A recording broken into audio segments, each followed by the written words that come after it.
Hi friends, welcome to our channel. వీడియోలోకి వెళ్ళే ముందు మన ఛానల్ ఇంకా సబ్స్క్రైబ్ చేసుకోలేని వాళ్ళు ఉంటే సబ్స్క్రైబ్ చేసుకోండి. అలాగే పక్కనున్న బెల్ ఐకాన్ ప్రెస్ చేయండి. మీ అభిప్రాయాన్ని కామెంట్ రూపంలో తెలియజేయండి. ఈ వీడియో మీకు నచ్చినట్లయితే లైక్ చేయండి, షేర్ చేయండి. ఏపీ డిఎస్సికి సంబంధించిన శుభవార్త అయితే మనం ఈరోజు ఈనాడు దినపత్రికలో చూడొచ్చు. ఉగాదికి మరో డిఎస్సి 3600 పోస్టుల వరకు భర్తీ చేసే అవకాశం. గతేడాది సిలబస్ నిబంధనలే ఈసారి అమలు. పాఠశాల విద్యాశాఖ కసరత్తు పూర్తి అని మనం ఇక్కడ చూడొచ్చు టైటిల్. రాష్ట్ర ప్రభుత్వం మరో డిఎస్సి ప్రకటించేందుకు సిద్ధమైంది. ఏటా డిఎస్సి నిర్వహిస్తామని ఇటీవల విద్యా ఐటీ శాఖల మంత్రి లోకేష్ ఇచ్చిన హామీ మేరకు నోటిఫికేషన్కు ప్రణాళిక సిద్ధం చేసింది. ఉగాది పండగ సందర్భంగా ఉపాధ్యాయ నియామకాలకు ప్రకటన విడుదల చేయాలని భావిస్తోంది. ఇప్పటికే క్షేత్రస్థాయి నుంచి ఖాళీల వివరాలను పాఠశాల విద్యాశాఖ సేకరించింది. అన్ని రకాల పోస్టులు కలిపి 3600 వరకు ఉండొచ్చు. ఆదర్శ పాఠశాలలు, ఏపీ రెసిడెన్షియల్ ఎడ్యుకేషన్ ఇన్స్టిట్యూషన్లు, సంక్షేమ శాఖలకు చెందిన పాఠశాలల నుంచి ప్రాథమికంగా వివరాలు తీసుకున్నారు. వీటన్నింటిలో కలిపి 1200 వరకు ఖాళీలు రానున్నాయి. ఇవి కాకుండా పంచాయతీరాజ్, పురపాలక, ప్రభుత్వ పాఠశాలల్లో 1700 పోస్టులు ఉండనున్నాయి. ప్రత్యేక విద్యా పోస్టులు 700 వరకు భర్తీ చేసే అవకాశం ఉంది. గతేడాది ఏప్రిల్లో 16,347 పోస్టులకు ప్రకటన ఇవ్వగా అందులో 15,941 భర్తీ అయ్యాయి. కొన్ని పోస్టులకు రిజర్వేషన్లు అభ్యర్థులు లేనందున మిగిలిపోయాయి. సిలబస్లో మార్పు లేదు అని ఇచ్చాడు.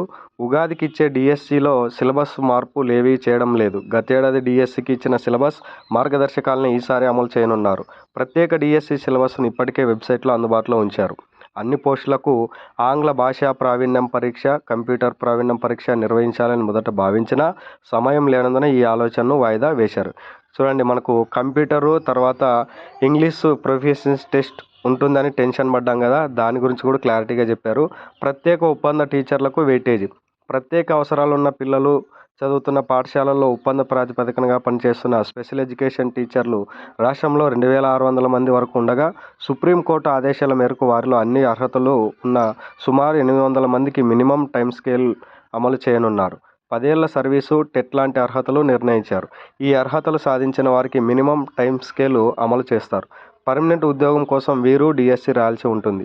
ప్రత్యేక డిఎస్సిలో ఒప్పంద ప్రాతిపదికన పనిచేస్తున్న టీచర్లకు వెయిటేజీ ఇవ్వడంపై అధికారులు ఆలోచన చేస్తున్నారు. నోటిఫికేషన్ వస్తుందా అని ఎదురు చూస్తున్న ప్రతి డిఎస్సి అభ్యర్థికి ఇది మంచి గుడ్ న్యూస్ అని చెప్పుకోవచ్చు. అలాగే మనకు సిలబస్ పైన కూడా క్లారిటీ ఇచ్చారు.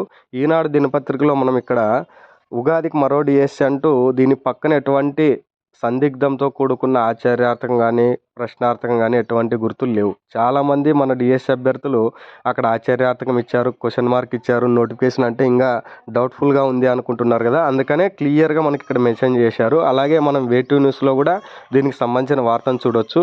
అంటే మనకి సిలబస్ పైన ఓల్డ్ సిలబస్ అని క్లారిటీ ఇచ్చారు.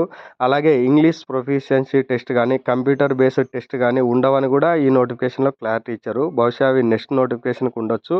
సో ఎట్టి పరిస్థితుల్లో ఉగాదికి నోటిఫికేషన్ రిలీజ్ చేసి జూన్ 12 కల్లా ఈ ప్రాసెస్ను కంప్లీట్ చేయాలని ప్రభుత్వం సిద్ధంగా ఉన్నట్లు ఇంతకుముందే మనం చూసాము.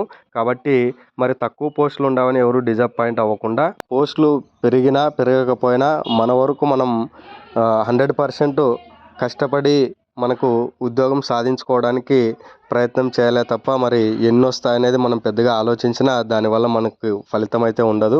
మనం కష్టపడమే తప్ప ఫలితం అనేది ఎలా వస్తుందో ఎవరు ఊహించలేము. అందువల్ల మనం ఉన్న పోస్టులోనే మనం ఉద్యోగం సంపాదించుకోవడానికి కష్టపడాలి. Thanks for watching.